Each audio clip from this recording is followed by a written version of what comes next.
Welcome to this short presentation on visual literacy. And as we get into this, I wanted to take a moment and kind of introduce this topic and why it is so important to really 21st century students. As we dive into this topic, of course, everyone would agree that literacy is very, very important for student learning and student success. But it's not just about reading words. With students being bombarded today with images all the time, especially with their cell phones and their smartphones, do students really know how to analyze and break those images down to know the meaning? And that's really where visual literacy comes into play.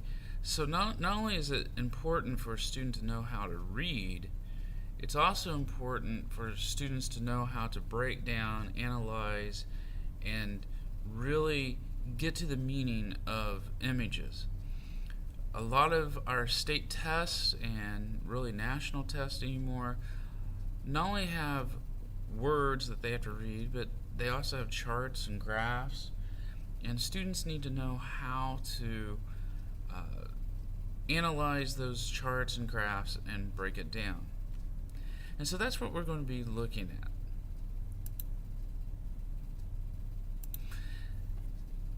I want you to take a moment and take a look at this image here.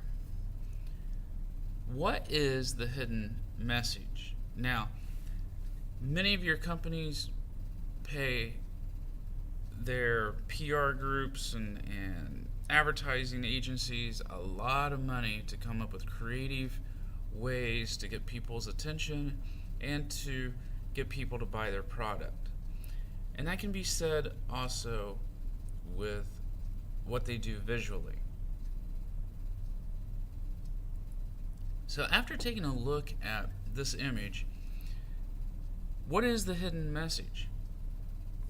Now, I want to be honest, it'd be kind of nice if I could do this live with the class, but we'll make this work. If you look at this, of course this is Amazon. And really, this has two different messages that students often say. Amazon, of course, offers everything from A to Z.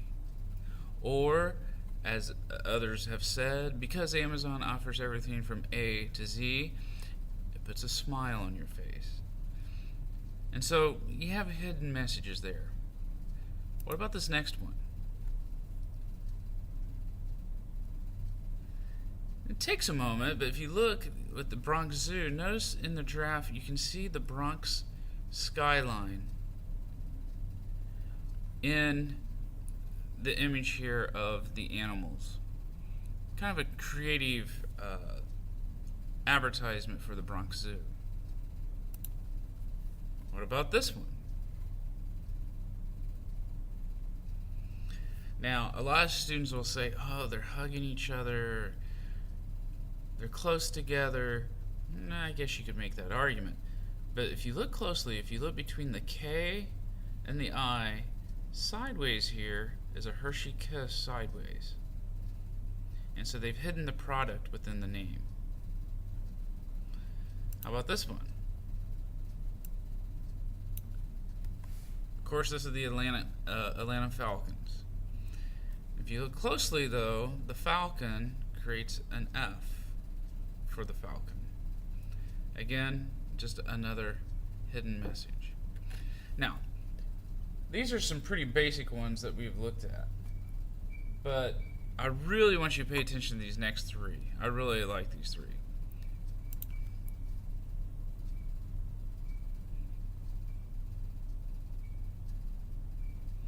Of course, if you look at this, you can see the word Jeep. And basically, if you own a Jeep, you can park anywhere you want to go. Now, of course, if you did this one right here, as I tell my students, you probably need to get your axle realigned, etc., because that doesn't look too good. This next one, I'll give you a moment to take a look before I talk about it.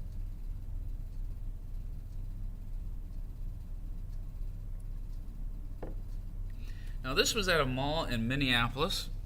It may have been the Mall of America. I'm not real sure about that, to be honest.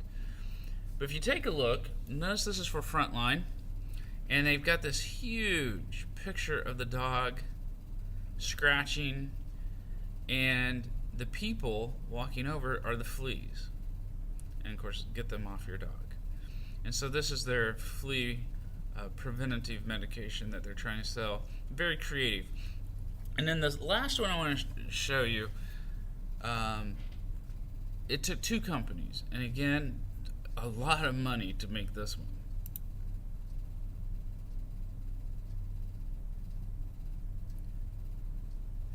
So notice you got the paint company over here, and the paint spills, and they literally took part of a parking lot, covered a ticket booth and a van and a car, and then on the side you have Nationwide, life comes at you fast. So these are examples of visuals that students and people see all the time, and we really don't necessarily take time to stop and consider and really get to the meaning of it. So why should educators consider VL, or visual literacy? As the quote says here, many educators assume that students just know how to create visual material. It is amazing to me, a lot of times I will give students assignments and they just do not know how to use things like Word or PowerPoint, and they have a very difficult time creating material using these programs. Now, of course, we can also see the scriptural application of this. One of the great visuals that I talk about with my second and third graders at church when we're doing a master club in children's church is the beautiful rainbow. God put that visual in the sky as a promise to us. And so, great example of the biblical application there. Again, why should we consider VL? Well, by using visuals, it does help make instruction relevant. It really keeps their attention, and if you keep their attention, of course, it's going to help with their learning and with student achievement. Of course, another example of visuals that God gave us in Scripture, of course, with Moses and Aaron and the children of Israel out in the wilderness. Of course, you have the whole fire coming down from heaven and burning the burnt offering, etc.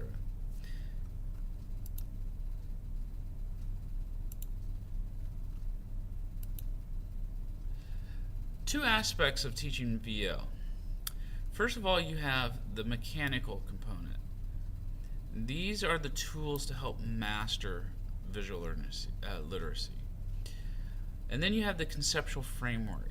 Is the visual clear and pleasing to the eye? And I'm going to be honest, a lot of times, especially here in Florida with our state exams, sometimes I get aggravated as the teacher because the test, they offer pictures that just are not clear, and the students get very frustrated trying to figure out, what does this picture mean? So you have the mechanical component. How do you break it down? I'm going to give you an example of that in just a few moments. And then hopefully the visual you're using is clear for the students. Now, why is all this important? Going back, I'm sure you've looked at Bloom, I don't know how many times, but Bloom, of course, with the 6 levels, going from remember all the way up to create, you can really scaffold using using visuals and scaffold going up, especially when you get to that evaluate. Now, I do some things like they're called Freyer models, where the students have to define terms, and when they define, a lot of times they give me the synonym, an example of the word, and then they have to take the meaning and actually create a picture. And so by the end, you can have students up here at the very top of Bloom. Now, Bloom wasn't alone. One interesting thing about education, it seems like you have a great idea and somebody else comes along and says, "Hey, I can improve that," and then they kind of slap another label on it, and I don't know. To me, it gets a little frustrating. But here you have Bloom. I like sticking with Bloom, but now you have Webb.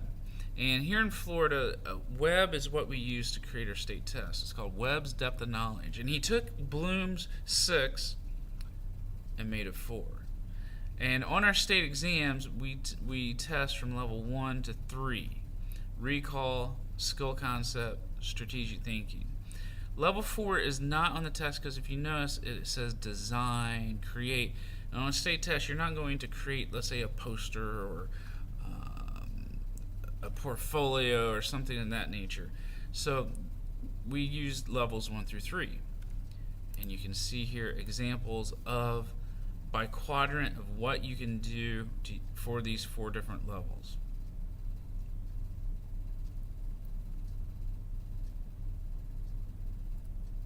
Well, here you have Bloom. You also have Webb. But if that wasn't enough, Costa comes along and says, okay, I can take the 6 and make it 3.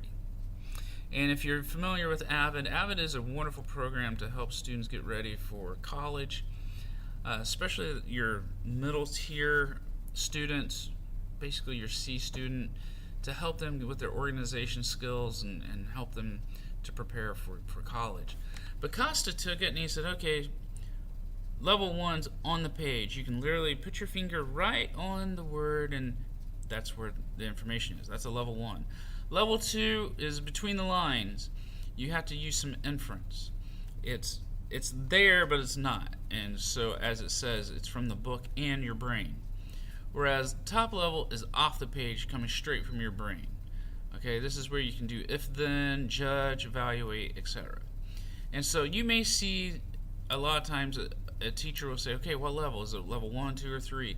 And really, if they're doing that, they're referring to Costa's level of thinking.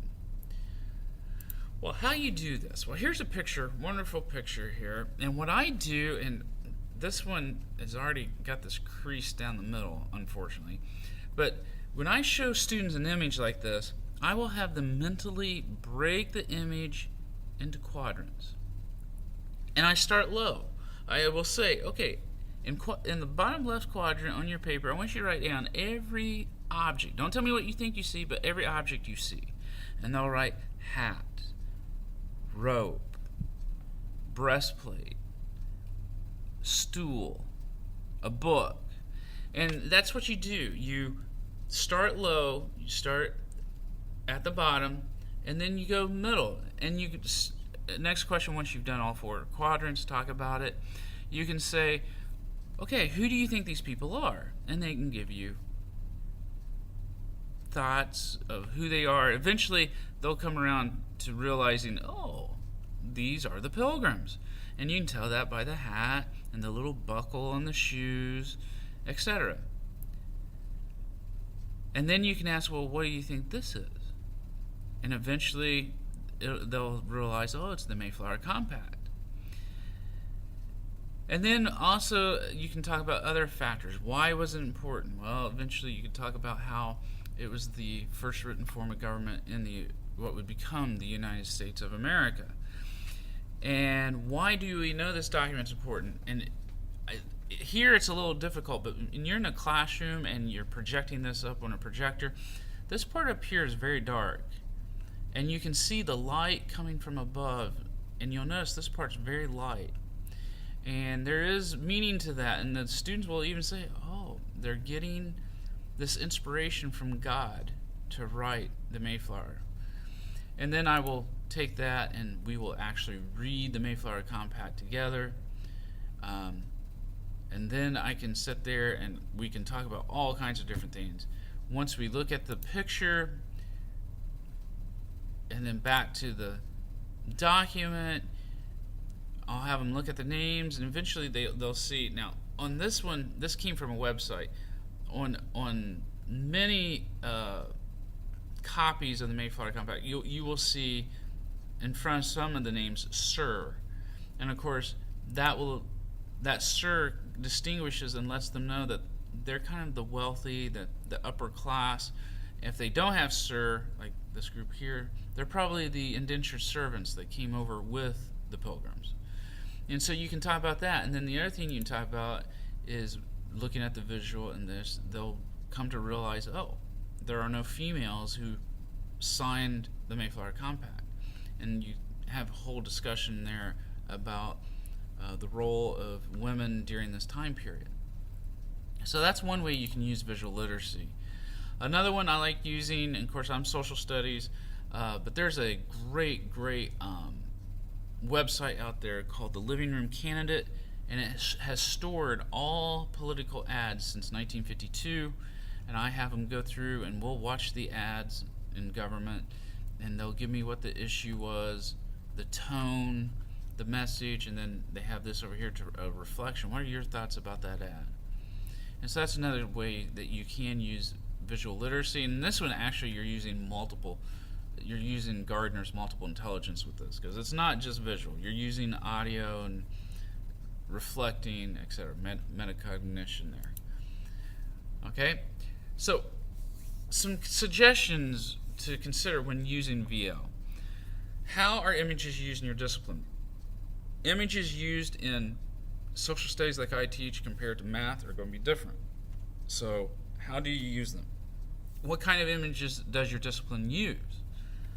How will analyzing, selecting, creating the visuals develop students' visual communication and critical thinking skills? And that's the whole goal. Again, going down, scaffolding it. Helping students get to that critical thinking level with those images. Benefits of using visual literacy. Really the whole idea of self-image and motivation. Helping build that self-confidence in the student and make them realize, hey, I can do this. And I want to give you just a couple slides left here. As you can see here, this is an example from some of the Florida exams. Students had to take this image. The poster was displayed in 1947 at the beginning of the Cold War, and they had to take it and then answer the question. Another one here, just another example. What is the primary goal of this propaganda poster? This was a 7th grade test here that students had to be able to look at the information and then come up with the answer. So as you can see, they are the use of visual literacy is very important for students. Please consider questions and comments that you will have an assignment that goes with this. And then I'm just going to leave you the last 2 slides real quick. Some of the references that I used to create this, just in case you want to do a little extra follow-up, you can do that. And there's the last one. And so that's the idea of visual literacy. How can we use that visual literacy to help students learn and to help them stay motivated and get that confidence? I hope this has been a help, and look forward to seeing your work about visual literacy.